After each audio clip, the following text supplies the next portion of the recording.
Bienvenue au cœur du crime, un podcast issu des archives d'Europe 1. Savez-vous que plus d'un tiers des crimes et délits commis en France sont traités par la gendarmerie nationale? Je m'appelle Yann Kermadec. Je suis commandant de gendarmerie. Je dirige une section de recherche dont la mission essentielle est une mission de police judiciaire.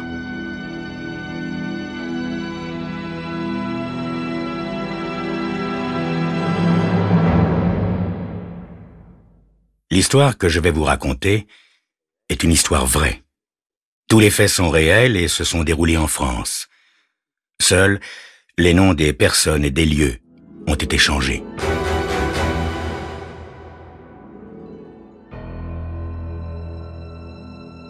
Tu as une chance d'enfer, Anna. C'est la 3e fois que tu gagnes cette semaine. Hélène replie le journal. Je vais remonter chez moi étudier de près la 4e course. Je crois qu'elle en vaut la peine. Tu n'aurais pas un tuyau? Anna sourit, l'air plutôt contente d'elle. Mais Hélène, tu sais bien ce que c'est, d'une semaine sur l'autre. J'ai eu, moi aussi, une sacrée période de déveine. Et puis, tu vois, la roue tourne. Chacune son tour. Hélène prend son journal et gagne l'appartement situé à l'étage au-dessus. Aussitôt installée devant la table de la cuisine, elle allume une cigarette et ouvre le journal. Voyons. Elephant Man, Radio Bay, Œil d'Or. Les noms défilent. Elle lit à haute voix, puis elle ferme les yeux et les rouvre d'un seul coup en haut de la colonne des partants. Ça doit lui donner une indication. Sinon, il faut qu'elle recommence à zéro. C'est son truc à elle. Rusty James, murmure-t-elle. Il lui semble que c'est le titre d'un film qu'elle a vu avec son mari, Rusty James. Elle compose aussitôt un numéro de téléphone qu'elle connaît bien. « Allô? Allô, est-ce que Monsieur Smith est là? »« Ici, Smith, c'est à quel sujet? »« Ici, Hélène Rowland. Demain, dans la 4e... »« Ah, c'est vous, Madame Rowland. Ben, justement... Je voulais vous parler, ça tombe bien. De toute façon, je comptais aller vous voir, et le plus vite possible. Me voir? Et pourquoi donc? Bah, faut pas m'en vouloir, Madame Rowland. C'est pas moi qui décide ici, mais on m'a dit de ne plus prendre vos paris tant que vous n'auriez pas réglé votre dette. Et on m'a demandé aussi de passer vous voir pour récupérer cet argent. C'est que ça fait maintenant 25 $. 25 $, mais enfin, c'est tout de même pas une grosse somme. Bien sûr, Madame Rowland, moi, je vous comprends, seulement j'y peux rien. Ça vient d'en haut, tout ça. Alors, vous me préparez cette petite somme, tout à l'heure, Madame Rowland. Et il a coupé. Hélène, interloquée, reste un long moment à fixer l'écouteur avant de se décider à le reposer. Elle pourrait peut-être demander à Anna, mais elle imagine déjà le sourire supérieur qu'elle va prendre, le sourire de quelqu'un qui vient de gagner 3 fois dans la semaine. Non, ça, il n'en est pas question. Il n'est pas question de lui demander cet argent. Smith ne se fait pas attendre longtemps. Avec son vieil imperméable, il ressemble à un démarcheur de compagnie d'assurance. « Bonjour, Madame Rowland, j'espère que je ne vous dérange pas. »« Monsieur Smith, je ne comprends pas ce qui se passe. Je suis une bonne cliente depuis pas mal de temps. Qu'est-ce qui vous prend? » Bah, c'est pas ma faute, Madame Rowland. Moi, j'aime bien travailler avec vous, seulement... La direction trouve qu'en ce moment, rien ne va plus, à cause de toutes ces dettes qui s'accumulent. Alors, ils ont décidé de prendre des mesures. Vous savez, nous en sommes presque de notre poche avec cet argent que nous ne pouvons pas récupérer. Mais enfin, Monsieur Smith, vous savez bien qu'avec moi, c'est différent. Vous pouvez avoir confiance. Vous les aurez dans peu de temps, vos 25 $. Madame Rowland, ça fait déjà 2 mois que ça dure. Vous croyez qu'un commerçant vous ferait crédit aussi longtemps? Hélène a l'impression qu'elle va éclater en sanglots comme une petite fille prise en faute. C'est vraiment trop absurde. 25 malheureux dollars. Seulement, voilà, elle ne les a pas. Et où les trouver? Madame Rowland, vous êtes bien une amie de Anna Peters. Et vous le savez bien, puisque c'est elle qui m'a donné votre adresse. Oui, vous savez que si ça peut vous consoler, elle n'est guère mieux lotie que vous. Enfin, comme dites-vous là, elle vient de gagner. Oui, tant mieux pour elle. Quand elle vient de gagner, il faut la payer tout de suite, sinon on l'a sur le dos toute la journée. Par contre, si elle est à court, elle ne la ramène pas. Monsieur Smith, je ne comprends pas que vous preniez les choses comme ça. Je crois que je vais chercher quelqu'un d'autre pour mes paris. À votre aise, ma petite dame. Mais il faut d'abord que vous me donniez ces 25 dollars. Après, on se connaîtra plus. Je vous paierai la semaine prochaine, c'est promis. Non, Madame Rowland. Mais puisque je vous assure que la semaine prochaine, j'aurai ces 25 dollars, mon mari ne sera pas payé avant. Ça me regarde pas, moi, Madame Rowland, mais je vais vous donner un conseil d'ami. Puisque Madame Peters vient de gagner 3 fois cette semaine, vous pouvez peut-être lui faire un petit emprunt. Elle peut comprendre ce genre d'ennui, cette chère Madame Peters. Non, il n'en est pas question. Je ne lui demanderai rien. Vous avez sûrement des petites économies, hein, Madame Rowland? L'argent pour le marché. Et puis, mon Dieu, en dernier recours, il reste toujours ce bon vieux mont-de-piété, hein? Enfin, je fais confiance à votre imagination, Madame Rowland. Je sais que les femmes ne manquent pas d'imagination. Mais il me faut cet argent aujourd'hui, de toute façon. Sinon... Sinon? Qu'est-ce que vous ferez? Je reviendrai à 6 heures, Madame Rowland. Mais pourquoi 6 heures? C'est bien à cette heure-ci que monsieur votre mari rentre. Ça me permettra d'avoir une petite discussion avec lui. Hélène a envie de se précipiter sur ce sale type pour lui cogner dessus. Mais comment a-t-il pu se douter, ce Smith, que son mari... La première fois, ça n'a pas été grave. Il venait juste de se marier. Et quand il a découvert qu'elle avait joué l'argent qu'il lui avait confié pour l'entretien de la maison, ça l'a fait rire. Et la seconde fois, beaucoup moins.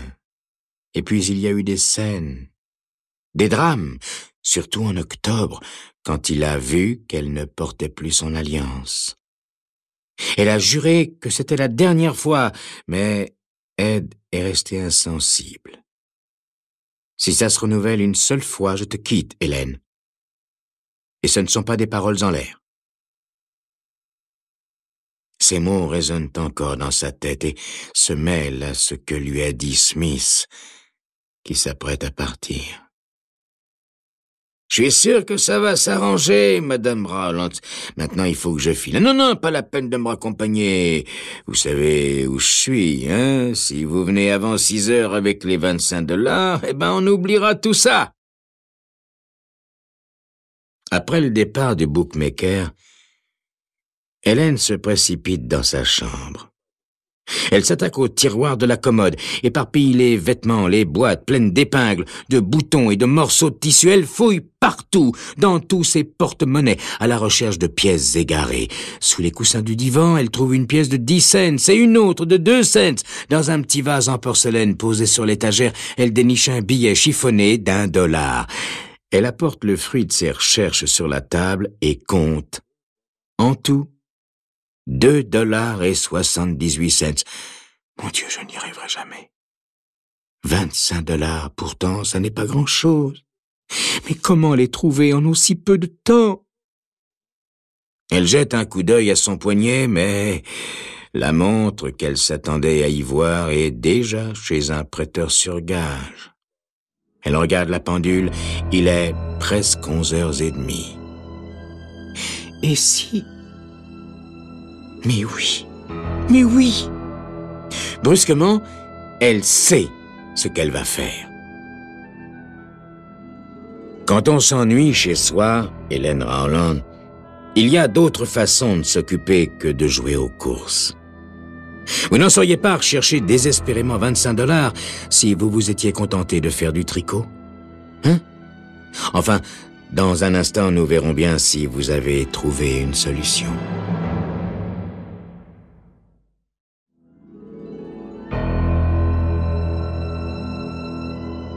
Hélène Rowland a pris de mauvaises habitudes. Elle joue aux courses. Ça meuble ses longues journées de solitude, mais Monsieur Smith, le bookmaker, veut récupérer avant 6 heures les 25 $ qu'elle lui doit. Sinon, il viendra réclamer cet argent au mari d'Hélène, un mari qui en a plus qu'assez et qui pourrait bien la quitter. Hélène va dans sa chambre et, en peu de temps, la voilà bien habillée. Elle se maquille avec application et se contemple, plutôt satisfaite, dans le grand miroir de la salle de bain. Elle descend de chez elle et se dirige vers l'arrêt du bus. Là, elle repère sa première victime. Un homme entre 2 âges, les mains enfoncées dans ses poches, remue des pièces qu'on entend tinter. Hélène se glisse auprès de lui, faisant comme si elle attendait un bus. Il la dévisage distraitement. Lorsque le bus numéro 15 arrive, elle ouvre son sac et commence nerveusement à fouiller dedans. « Oh, mon Dieu !» L'homme la regarde, étonné. « Oh, c'est pas possible! J'ai oublié mon porte-monnaie. Oh, je n'ai pas un cent sur moi. » Les doigts de l'homme cessent de jouer avec les pièces. « Mais comment vais-je faire? Je dois absolument aller dans le centre. » L'homme bafouille. « Excusez-moi, Madame, écoutez, peut-être que je pourrais... Enfin, si vous voulez, peut-être je pourrais vous prêter... » « Oh, vous feriez ça? Oh, je me sens si ridicule. Je n'ai besoin que de 15 cents. C'est si gentil à vous. » Il sort de sa poche une main pleine de monnaie, il prend une pièce de 10 cents et une de 5 et les lui tend. « Mais c'est rien, voyons, ça peut arriver à tout le monde, madame. »« Oh, encore merci. Mais vous n'aurez qu'à me les renvoyer par la poste, » dit-il en riant. « Mais vous ne prenez pas le bus? »« Non, ce n'est pas le bon. Je prends le 5, moi. »« Ah, voilà. Eh bien, à la prochaine fois, madame, et soyez moins distraite, hein. C'est ça. On ne m'y reprendra pas. Merci vraiment. De rien, répète-t-il en montant dans le bus. Un jeune type vient de descendre du 15. Elle recommence le même numéro en battant des cils. C'est un adolescent. Il rougit. « Tenez, je n'ai sur moi qu'un quart de $. Oh, vraiment, Mais si, prenez, madame. Vous savez, ça m'est déjà arrivé, ce genre d'histoire. » Un monsieur distingué, portant des lunettes, un livre sous le bras, marche lentement en direction de l'arrêt du bus. Hélène s'approche de lui. « Oh, excusez-moi, monsieur. » Et elle reprend le même jeu. 1 heure plus tard, elle a l'impression d'avoir une ampoule au talon droit. C'est curieux tout de même que le simple fait d'attendre à un arrêt d'autobus puisse provoquer une ampoule, alors qu'elle passe des heures et des heures tous les jours à traîner dans les supermarchés. Elle entre dans une cabine téléphonique et commence à compter son butin. 1 heure de travail, et cela donne 3,15 $. Ajouté à ce qu'elle avait en partant, ça fait 5,93 $. Elle retourne à l'arrêt du bus. À 3 heures, elle a pratiquement 10 $ de plus en poche. À 4 heures moins le quart, elle retourne à la cabine téléphonique. 14,09 $. Mais à 4 heures, le découragement l'envahit. La foule est de plus en plus dense autour d'elle et cet afflux ne facilite pas sa récolte. À 4h30, elle est encore loin des 25 $. « Oh, excusez-moi, monsieur, mais c'est à peine croyable. Je m'aperçois que je suis sortie sans argent. Je me demande s'il vous serait possible de me... » L'homme, un gros à l'air abruti, lui lance un regard furieux. « Décampez !»« Mais monsieur, Vous faites erreur, je voulais simplement vous demander... Laissez-moi tranquille, je vous dis de décamper.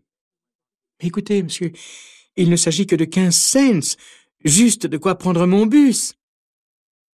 Elle sent alors une main se poser sur son bras et se retourne, irritée. Elle regarde, indignée, cet homme qui lui a saisi le bras et qui ne la lâche pas. Il a, dans les 30 ans, plutôt bien habillé. Le gros s'éclipse pendant que l'homme lui dit « Suivez-moi, madame, et ne faites pas de scène, ça ne servirait à rien. » « Mais je ne comprends pas. » « Écoutez, ça fait une demi-heure que j'observe votre manège.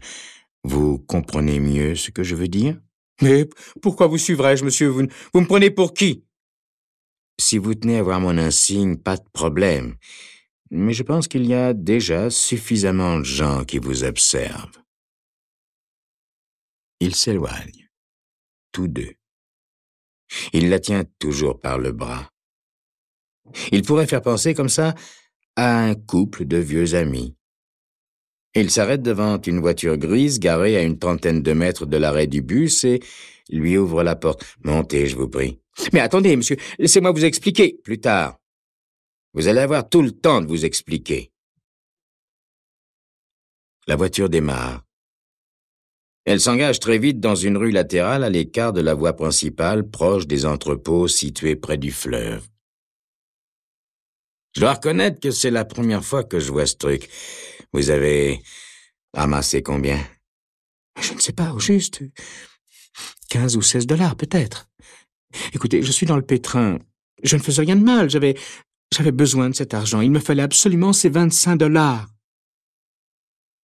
Si je comprends bien, il te manque encore 10 dollars. Oui, c'est à peu près ça. On peut s'arranger tous les deux, poupée.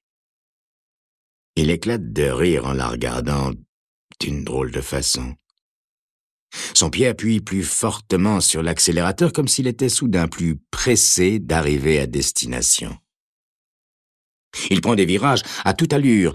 Hélène a peur brusquement, une autre forme de peur. Elle s'aperçoit qu'ils sont dans un quartier complètement désert. « Mais dites donc, mais qu'est-ce qui se passe? Vous êtes vraiment un flic ou non? » « Qu'est-ce que tu crois? À ton avis, poupée? » Il lâche le volant de la main droite et essaie de l'enlacer. « On va s'arranger pour tes 10 dollars. »« Ne me touchez pas! Laissez-moi descendre !» Elle essaie d'ouvrir la portière. L'homme tente de la rattraper par le bras. « Je vous dis de me laisser descendre !» hurle-t-elle, et elle le frappe à la tête avec le sac plein de pièces. Elle l'atteint à la tempe et il pousse un cri de rage en voulant la frapper. Hors de lui, il lâche complètement le volant et la voiture se met à tanguer dangereusement, projetant Hélène contre la portière qui s'ouvre. Elle tombe à 4 pattes sur la chaussée, sanglotante mais indemne, et assiste au spectacle de la voiture allant défoncer les briques rouges d'un entrepôt. Elle pense fuir. Il n'y a personne dans la rue, mais son sac se trouve toujours dans la voiture. Elle se dirige vers le véhicule. L'homme est couché sur le volant, les bras pendants.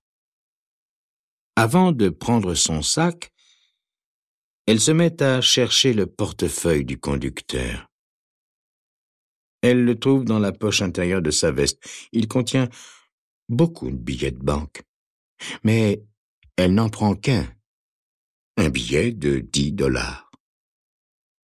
Lorsqu'elle rentre chez elle, elle a encore à l'esprit la tête de Smith. Son air étonné quand elle lui a apporté toutes ces pièces qu'il a dû compter et le billet de 10 dollars. Il y avait exactement 30 dollars 46. Juste de quoi avoir quelques petits dollars d'avance pour les prochaines courses. De quoi se refaire. Anna l'appelle en passant. « Hélène, où étais-tu donc? Je t'ai cherché partout. Ton mari a appelé une dizaine de fois. »« Ah oui?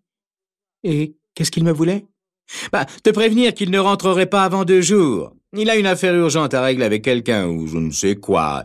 Il a dit qu'il prenait l'avion de 5 heures pour Chicago. »« Quoi? Tu veux dire qu'il ne rentre pas? » Anna ne comprend pas pourquoi, soudain, Hélène éclate d'un drôle de rire. Elle devient vraiment bizarre, Hélène, en ce moment.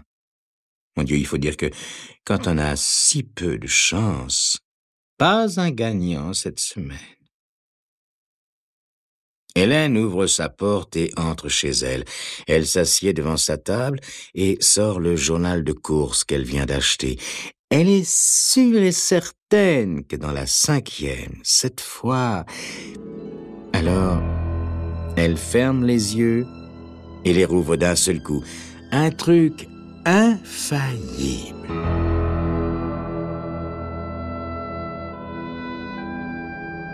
Vous venez d'écouter Au cœur du crime, un podcast issu des archives d'Europe 1. Réalisation, Julien Tarot. Production, Romy Azoulay. Patrimoine sonore, Sylvaine Denis, Laetitia Casanova et Antoine Reclus. Promotion, Marie Corpet. Au cœur du crime est disponible sur le site et l'appli Europe 1. Écoutez aussi l'épisode suivant en vous abonnant gratuitement sur votre plateforme d'écoute.